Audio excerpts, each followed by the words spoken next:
la bienvenida a Atrapalibros, una vez más. Un placer volver a verte. Igualmente. Y vienes con una pregunta ya directamente. ¿Por qué me duele la tripa? ¿Vale? Porque son muchas las personas, evidentemente, que viven o vivimos pendientes de dolores, malas digestiones y una preocupación continua por el estómago, ¿no? Y este es como un manual en el que nos enseñas a cuidar de la microbiota para mejorar nuestras digestiones. Claro, porque lo que no es normal es que no nos olvidemos de nuestras digestiones a lo largo del día. Y cada vez me encontraba más gente, lo que tú dices, ¿no? Que pues iban eliminando alimentos porque no sabían muy bien qué era lo que les sentaba bien o les sentaba mal, se hinchaban como un globo, alternaban diarrea con estreñimiento y al final, bueno, pues habían empezado un poco como a vivir, aprender a vivir con estos síntomas y eso no es normal. ¿Y qué hacer entonces para mantener a nuestra microbiota feliz, como tú dices, ¿no? Estable, como expones en el libro. Mira, la microbiota es lo que antes llamábamos flora intestinal, ¿vale? No es nada nuevo, es decir, son esas bacterias con las que nosotros vivimos en equilibrio. Y las cosas que más desequilibran esa microbiota, que hace que entre en un proceso que se llama disbiosis, que es pérdida de equilibrio, son lo primero el estrés. Lo segundo, el consumo de determinados fármacos, como pueden ser los corticoides, los antiinflamatorios, los antibióticos, el sobrepeso, la obesidad, el consumo de algunos alimentos ultraprocesados y la edad. Es verdad que tal y como estamos viviendo ahora tenemos muchas posibilidades de que esa disbiosis, aparezca y que ese desequilibrio se produzca. Es cierto que los problemas digestivos pues afectan a la mayoría de la población y no sé si detrás de un estómago sensible, que después de las comidas se resiente, pues supongo que siempre hay una causa, ¿no? Tú expones las más frecuentes o comunes y también cómo tratarlas. Claro, el libro está enfocado por las patologías más frecuentes que yo me he encontrado. Lo primero es identifica los síntomas, identifica tu problema, luego mira tu alimentación, porque simplemente muchas veces con un cambio de alimentación podemos evitarnos esos síntomas. Una vez que ya he hecho un cambio en mi alimentación, vamos a entrar en un proceso de reparación, es decir, vamos a cambiar la manera de comer, vamos a utilizar cepas probióticas específicas y luego vamos a, si es posible, volver a reintroducir los alimentos a los cuales hemos tenido que al principio tener una pequeña restricción sobre ellos. ¿Qué hacemos cuando el monstruo de las galletas se apodera de nuestro cuerpo?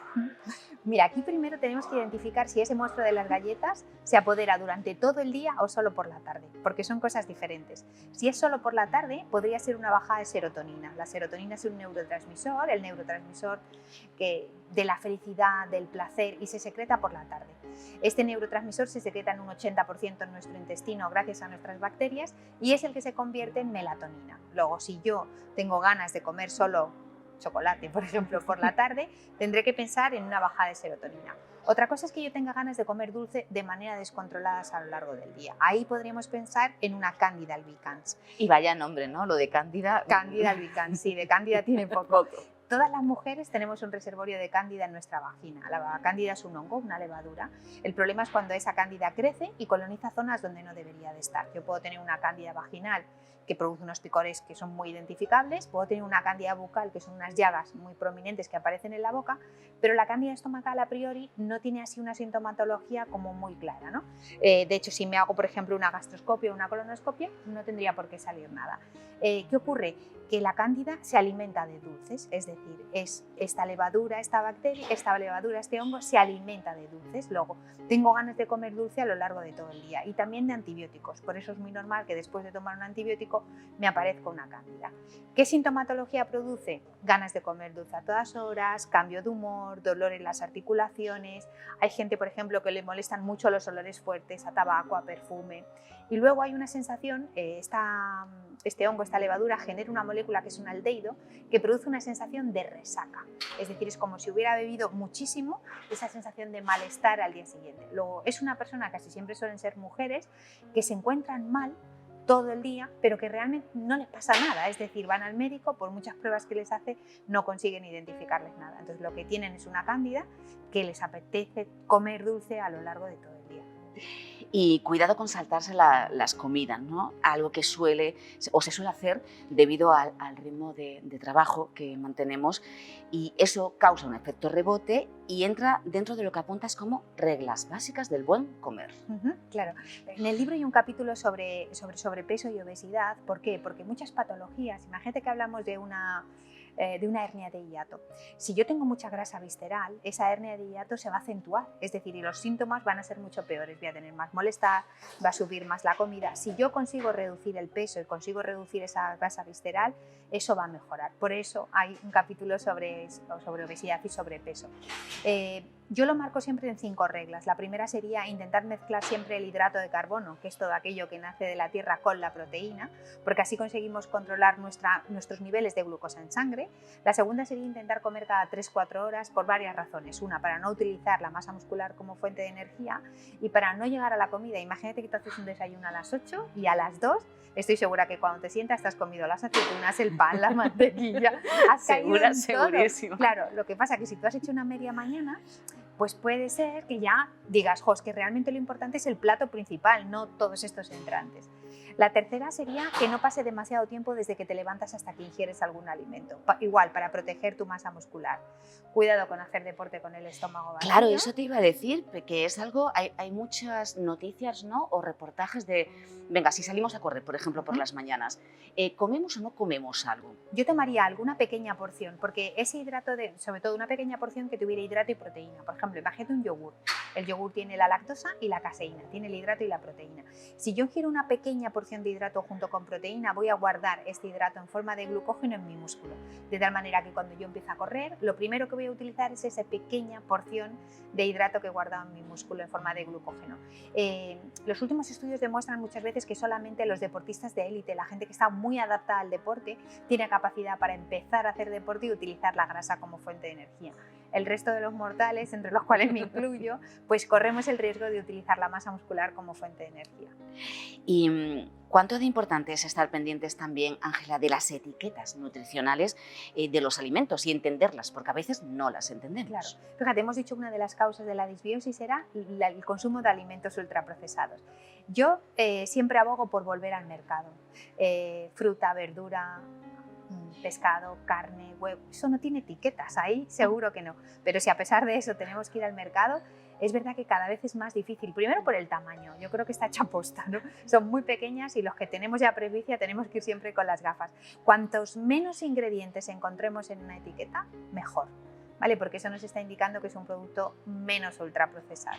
Pero bueno, es complicado. Y distinguir también, porque dices que el azúcar puede ir oculta. Oculta, eso es. Claro, porque yo, por ejemplo, a mí no me interesaría como fabricante de un producto que el segundo ingrediente fuera el azúcar. Entonces prefiero dividirlo en dextrosa, no sé qué, no sé cuánto tal, de tal manera que ya no va a ser el segundo ingrediente el azúcar. Porque los ingredientes tienen que aparecer en la etiqueta de mayor a menor. Es decir, el mayoritario es el que aparece primero y luego van apareciendo los secundarios y terciarios.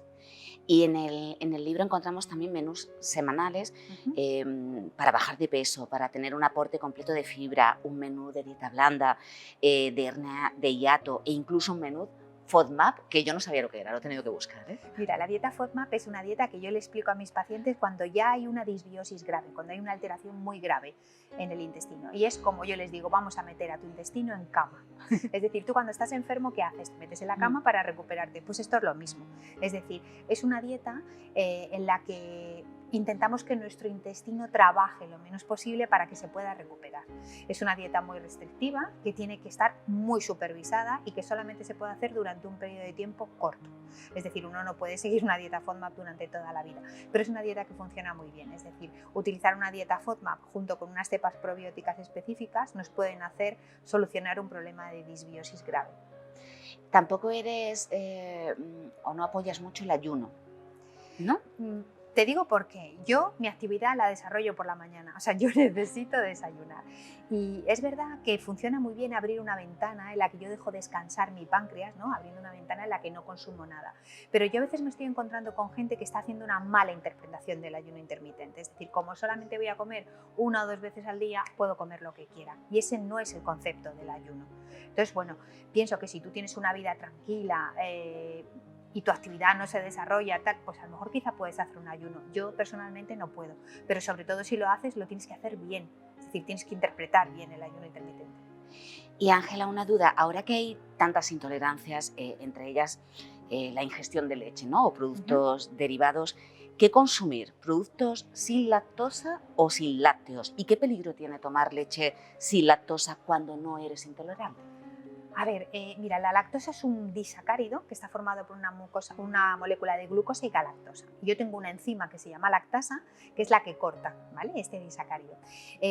Según yo, un vaso de leche de vaca es lo que más lactosa tiene. Según yo fermento esa leche para producir yogur o producir queso, las propias bacterias que van a producir esa fermentación generan esta enzima que se llama lactasa, de tal manera que la concentración de lactosa disminuye.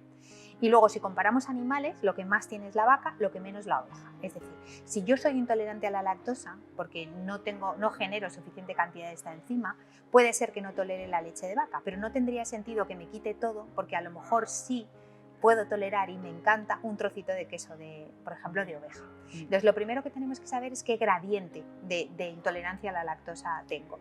Y luego, cuando hablamos de los productos sin lactosa, lo que hace la industria es añadir lactasa. Es decir, añade esa enzima para que esa molécula ya esté rota. Si tú pruebas un vaso de leche sin lactosa, tenemos la sensación de que tiene azúcares añadidos.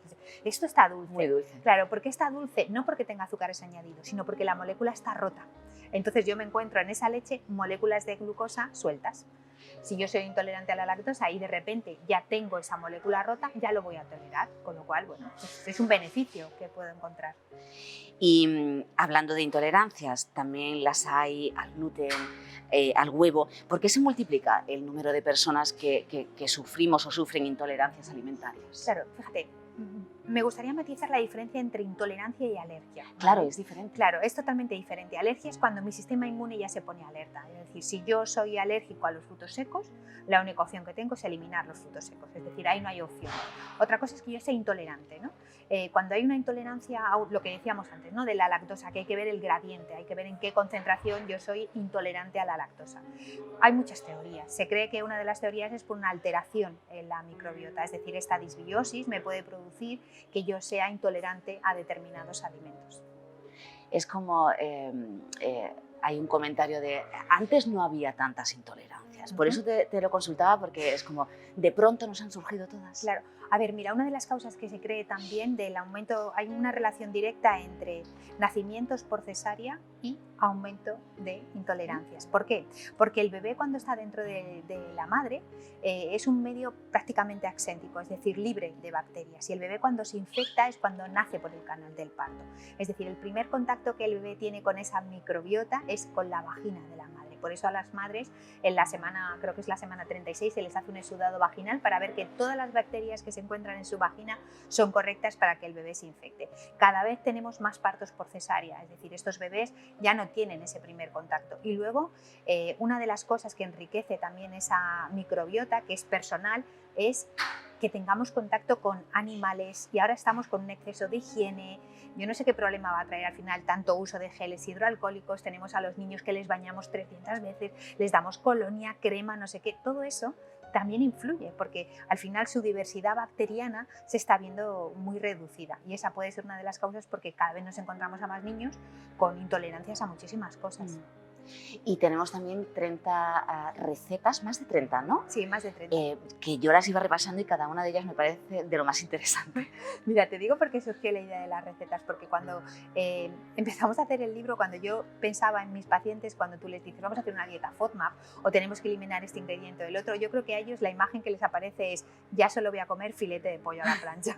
Entonces era un poco la sensación de decir, mira, a pesar de que tengamos que eliminar algunos alimentos, ¿no?, algunas sustancias para poder llevar esta dieta correcta en tu caso, voy a mostrarte recetas fáciles, claro, con ingredientes sencillos, con tiempos de elaboración cortos y que realmente te apetezcan, pero no solo a ti, sino también al que tienes al lado. Claro, yo es que miré los ingredientes, porque muchas veces ocurre que vas haciendo la visualización de todos y dices, ¿y esto dónde quiere que lo compre? No.